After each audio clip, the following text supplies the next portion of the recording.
Uso na 2014 diesel. Na, puro ganyan lang siya. Oh.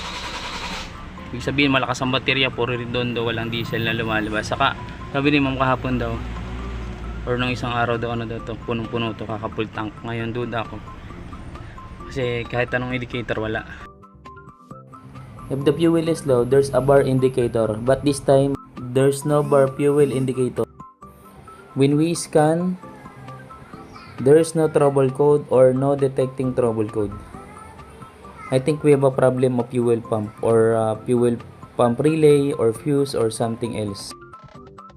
When we check the engine bay, no possible rat bite, and fuse and relay is okay. That's why we decided go to the fuel pump.